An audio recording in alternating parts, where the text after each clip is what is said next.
Hello students, how are you doing? I hope you must be doing good.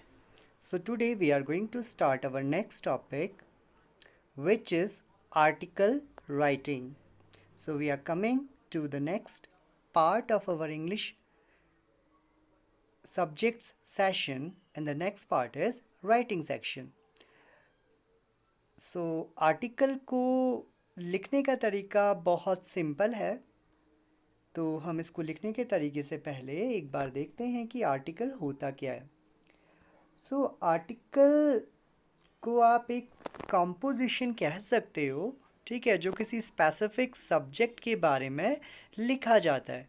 ठीक, इसमें आपके पास एक specific topic होता है एंड ये जो है न्यूज़पेपर्स में, मैगजीन्स में, ब्लॉग्स में पब्लिश होते हैं जहाँ रीडर्स इनको पढ़ते हैं।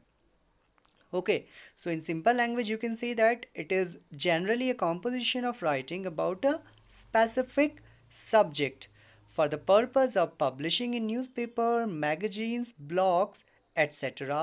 And it is to be read by the public. So, an article is written either to inform, suggest, explain, entertain, or express one's views. It must be engaging, creative, and formal. It should be informative, factual, and supported by substantial examples. Thoughts and ideas must be arranged in a continuous flow so that the article makes complete sense from the beginning till the end. So article जो है ये या तो inform करने वाली form में होता है, यानी आप कुछ इन्फॉर्मेशन दे रहे होते हैं आर्टिकल में, या आप किसी टॉपिक के ऊपर कोई सजेशंस दे रहे होते हो, या आप किसी प्रॉब्लम को एक्सप्लेन कर रहे होते हो। कुछ आर्टिकल एंटरटेनमेंट के पर्पज़ से भी लिखे जाते हैं, जस्ट लाइक वो टीवी स्टार्स के बारे में अगर कोई आर्टिकल लिखा है, that is for the entertainment purpose. उसका कोई उद्देश्य नहीं होता, उसका उद्देश्य केवल एंटरटेनमेंट होता है। फिर होता है एक आर्टिकल होता है जिसमें आप अपने जो व्यूज़ होते हैं उनको एक्सप्रेस करते हो, यानी आपके पास कोई प्रॉब्लम होती है, आप प्रॉब्लम के बारे में अपने व्यूज़ को एक्सप्रेस करते हो, अपने थॉट्स को इम्पार्ट करते हो।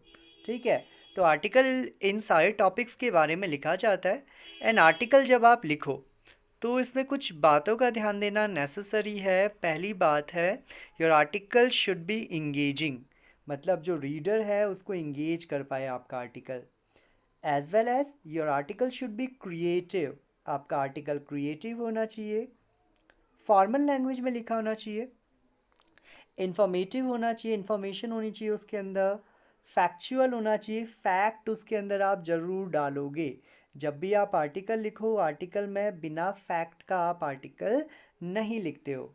ओके, एंड साथ ही साथ आप कुछ एग्जाम्पल्स देते हो, एग्जाम्पल्स आर नेसेसरी, आप अपने आर्टिकल में एग्जाम्पल्स दोगे ही दोगे। ठीक है, थॉट्स, आइडियाज़, इनको एक कॉन्टीन्यूअस और क्रिएटिव फॉर्म में अरेंज करोगे। ठीक, it should have a beginning till the and, मतलब बिगिनिंग से लेकर एंडिंग तक आपके जो आइडियाज़ हैं वो सीक्वेंशियल फॉर्म में होने चाहिए, एक सीक्वेंस में होने चाहिए।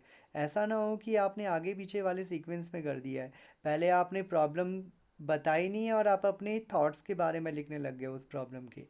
ठीक है, तो आर्टिकल जब आप लिखो तो it should be followed by a format, एक फॉर्मेट आप इसमें जो है हमेशा फॉलो करोगे। अब आर्टिकल आपका होता है 5 मार्क्स का। ठीक है बेटा, ओनली 5 मार्क्स का आपका आर्टिकल होता है and you are suppose to write about 150 words in it. आपको लगभग 150 वर्ड्स लिखने होते हैं आर्टिकल में। ठीक, मैक्सिमम 150 वर्ड्स। तो 5 मार्क्स जो हैं वो डिवाइडेड होते हैं। 1 मार्क की होती है आपकी हेडिंग, फिर 2 मार्क्स होते हैं आपके कॉम्प्रीहेंसन के। कॉम्प्रीहेंसन मतलब आपने कितना लिखा है। 2 मार्क्स होते हैं आपके लैंग्वेज एंड ग्रामेटिकल एक्यूरेसी के। 1 मार्क होता है उसमें स्पेलिंग का इंटू में से, और 1 मार्क जो होता है वो ग्रामर जो आपकी है, ग्रामेटिकल एक्सप्रेशन उसका होता है। ठीक है, तो आर्टिकल का फॉर्मेट भी जो है इसी अकॉर्डिंग हमने डिवाइड कर रखा है। पहले heading, heading is necessary, 1 mark की होती है हेडिंग, ठीक। And your heading should be catchy, ठीक, बहुत कैची होनी चाहिए। एंड ये जो है ऐसी हो आपकी हेडिंग की रीडर्स को पता चले कि आपने आर्टिकल किस टॉपिक के बारे में लिखा है। आपकी हेडिंग से ही रीडर्स को पता चल जाना चाहिए कि आपने किस बारे में अपना आर्टिकल लिखा है, ठीक है। अब हेडिंग के जस्ट बाद आप लिखते हो बाय, नेक्स्ट लाइन में लिखोगे बाय डैश करके अपना नाम, you are the writer of that article, तो आप नेक्स्ट लाइन में अपना नाम लिखोगे। तो ये दोनों जो पार्ट है हेडिंग वाला, ये 1 मार्क का होता है। हेडिंग यानी टाइटल और आपका नाम। अब जो है नेक्स्ट लाइन में आप अपना आर्टिकल लिखना शुरू करोगे, ठीक है। And your article should start with the introduction of the topic. आपकी पहले की कुछ लाइंस, लगभग 1 या 2 लाइन जो हैं, इसमें आप अपने टॉपिक को इंट्रोड्यूस करवाओगे। आपके टॉपिक का प्रॉपर इंट्रोडक्शन होना चाहिए, ओके। एंड उसके बाद you will emphasise on the main points. आप अपने टॉपिक के जो मेन पॉइंट्स हैं, जैसे कोई प्रॉब्लम के बारे में अगर आप लिख रहे हो तो उस प्रॉब्लम की कॉजेज़ क्या हैं, इफ़ेक्ट क्या है। अगर आप किसी चीज़ के, किसी नॉर्मल थिंग के बारे में लिख रहे हो तो आप उसके प्रोज एंड कॉन्स इनको लिखोगे। सो ये जो एक्सप्लेनेशन का पार्ट है, यानी आपके टॉपिक को जहाँ पे को आप एक्सप्लेन करते हो, इसको कहा जाता है बॉडी। सबसे पहले आती है इंट्रोडक्शन, जहाँ आपने इंट्रोड्यूस किया 2 line, maximum 2 lines are sufficient for introduction. Body that should be quite lengthy, at least there should be 10 to 13 lines, ठीक है। 10 to 13 lines are sufficient for body part. Then ending or conclusion, ठीक। ending and conclusion, it depends on the theme or the topic of the article कि आपको ending कैसे करनी है। अगर आपका आर्टिकल किसी प्रॉब्लम के बारे में है तो आप जो है सजेशन से या सल्यूशन से जो है आप अपने आर्टिकल को एंड करोगे। अगर आपका आर्टिकल जो है किसी पॉजिटिव चीज़ के बारे में है तो आप सिंपल सा भी लिख सकते हो कि I hope this thing will continue till the ages, ठीक। तो ये जो है आपके आर्टिकल के टॉपिक के ऊपर डिपेंड करता है कि आप अपना आर्टिकल कैसे क्लोज करोगे, ठीक। एंड योर आर्टिकल्स एंडिंग और conclusion should be of at least 2 to 3 lines, 2 या 3 लाइन का आपने लिखना है।